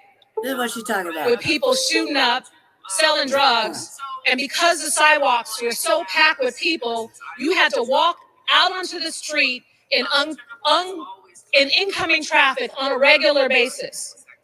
You got these brand new playgrounds where you don't even feel comfortable walking your kids to play in them because of everything that they see around them, where you don't feel safe. The PTSD, I really wish I challenges, could find one with no talking. the cramped conditions, Hold on a second. the nasty streets. And when I say nasty, full of feces and urine, that Department of Public Works is cleaning every single day, but it comes back just a few hours later. A friend and I were out there for an event, and then we took it over. They got commercials.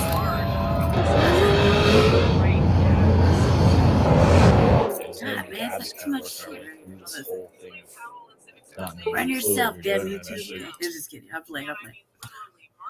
Last week because it drove home during that meeting, the point clearly that we can't keep doing the same thing and expecting a different result. And every day we let things linger. Our residents are suffering, and we need to be different, to act with urgency, and to be aggressive in countering these problems. And this is why I've directed Mary Ellen Carroll, the Director of Emergency Management, to lead our multi-agency coordination on this effort, bringing the coordination and urgent responses that we brought to COVID this year. In essence, a COVID command that will be a public safety command that will be specifically targeted at the Tenderloin community. And I'm gonna have Mary Ellen Carroll walk through the details of what this means. Our priorities are focused on issues of drug dealing, violent crime, public drug use, safe passage and accessibility for the people who live and work there, neighborhood cleanliness, housing resources, emergency medical calls, and we will be tackling illegal vending. In the short term, that means taking immediate and necessary action like fixing the lights, adding additional lighting in very dark areas, dealing with broken trash cans and trash all over the neighborhood. But it also means coordinating with the police and the sheriff's office on felony warrant sweeps, which have led to the arrest of 23 individuals so far with outstanding warrants. These are some of the people who have been holding this neighborhood hostage, and our criminal justice system has a responsibility to hold them accountable. When the police make an arrest, the residents of the Tenderloin should not see that same person back on the streets. Let's back this track up, okay? Walk your kids. Let me show this real fast before we get into that. I'm just gonna start saying jail is the options. This is what they gonna do. Jail. That's how they solve everything. Jail. It's all oh god, here we get into it. Let me hold up. Where are my hands, okay, people? Sorry. Not a proper seduction doll video if I'm not fucking it up somehow. Here we go. I'm working with it. I guess we could listen to this audio. Guess you have a point, family. Guess you have a point. Tenderloin.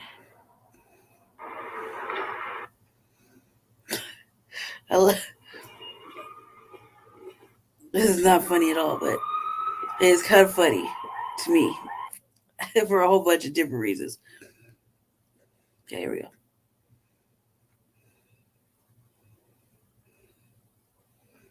Let's do a simple walkthrough. You know, sharing his experience. Try to find one that had no talking, because the first video I initially seen, because it's ultra sarcastic. This is what they talking about.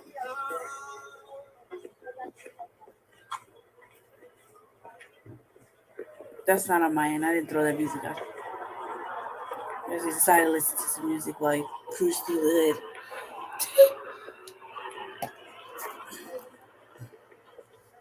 Let me see.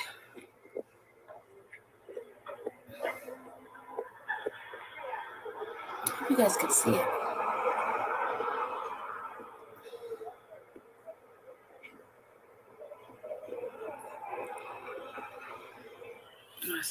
Hold on a second.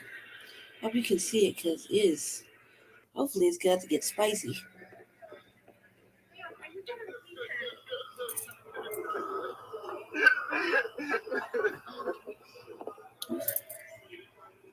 Sorry. All right, go.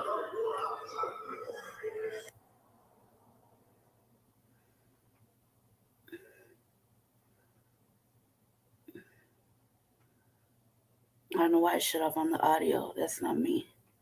That's them. That's their shit. Which is really strange. It's like they don't, they kind of want you to show it. They don't want you to show it. Maybe YouTube banned it. Who knows? I feel like he just walked around the same fucking block. Well, this is what this lady's talking about, the tenderloin, right?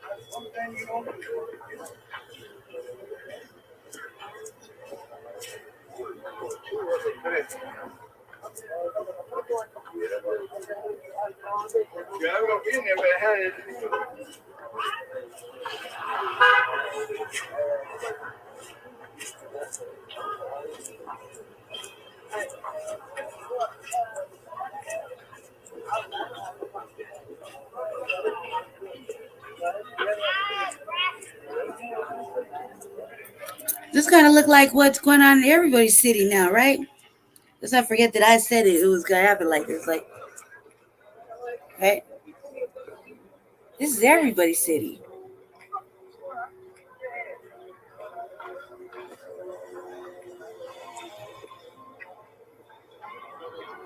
This is real mad familiar for me. You know?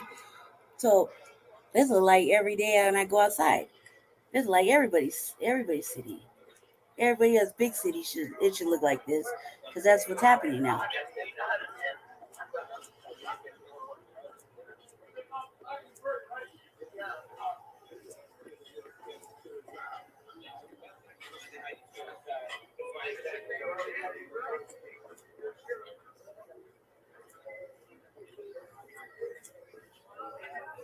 There's a lot of just kicking it, huh? Wait, here we go. For the juicy episode. Hold on.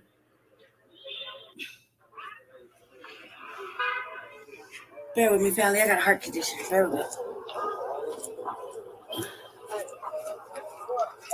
That's what they're talking about.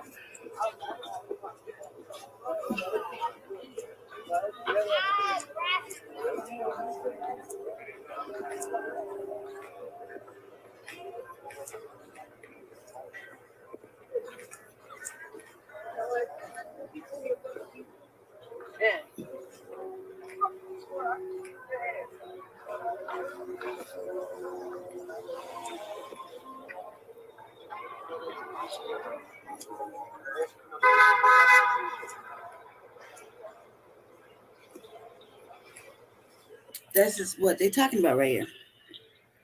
It's a whole bunch of, city behavior. Now, let's play this again. That's what they're talking about. That looks like everybody's city nowadays. Just saying, I'm just pointing that out because I did say this a long time ago that this is going to happen. This has already been happening. And then when the COVID thing and the rent shit happened, I mean, it's a whole bunch of contributing factors. Down the streets of the Tenderloin every single day with people shooting up, selling drugs. And because the sidewalks were so packed with people, you had to walk out onto the street in incoming traffic on a regular basis.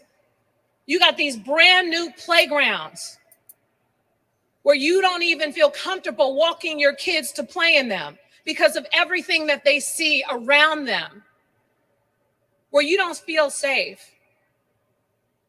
The PTSD, the challenges, the cramped conditions, the nasty streets.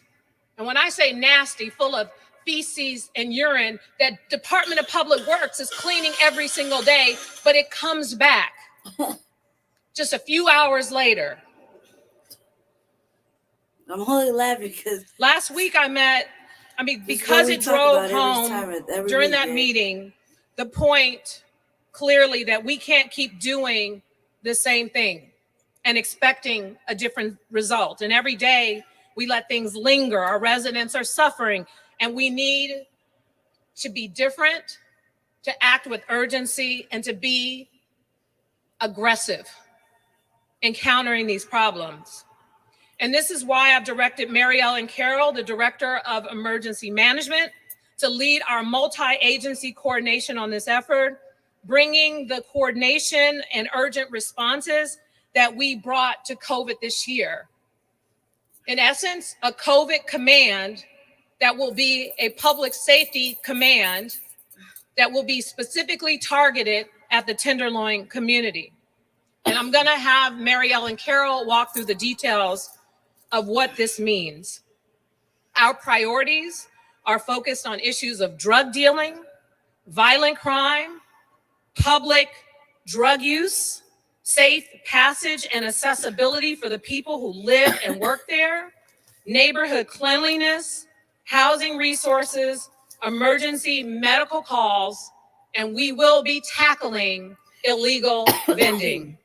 Oh, man. In the short term, that means taking immediate and necessary action like fixing the lights, adding additional lighting in very dark areas, dealing with broken trash cans and trash all over the neighborhood. But it also means coordinating with the police and the sheriff's office on felony warrant sweeps, which have led to the arrest of 23 individuals so far with outstanding warrants. These are some of the people who have been holding this neighborhood hostage, and our criminal justice system has a responsibility to hold them accountable. When the police make an arrest, the residents of the Tenderloin should not see that same person back on the streets the next day dealing drugs right in front of their neighborhood. The next stage of this plan will roll out next month and continue for at least 2 months after that. The second stage will continue the progress made earlier on the law enforcement, but also focus on interventions and connections of services to people facing addiction and other challenges. But to be clear, we are not giving people choice anymore. I gotta wrap this shit up. We are not going to just walk by and let someone use in broad daylight on the streets and not give them a choice between going to the location we have identified them or going to jail. This will involve social workers, outreach. Like I said, it's always got to be somebody. Anyway, I'll be right back. I'm gonna end this out right here, and I'm just gonna jump on this other thing because when I can't control something on my end and just do my thing, it really is fucking my whole world up, especially when I'm about to get into some serious shit. And I can't even get into the serious shit because I'm on a time schedule. People, seriously. Anyway, I was laughing about it though was because California was really making some headway with this unhoused neighbor plans and things that they were really doing. Task force, I really want to know what happened with that. Now it caused me to wonder. But unless everybody's answer is this next shit. So I'm going to carry on with episode 21 on my shit. Just give me a second. So I can't just never just do what I want to do. See? You'll see. Anyway, I'm going to cut this off right here. And thank you for watching the RVA, those who have watched it or will watch it later. Part 2 of 21. We'll start here genuinely in like 4 or 5 minutes. So let me just cut this out I'm going to stop this. And I don't have any closing thoughts. I'll be right back. Just give me a second.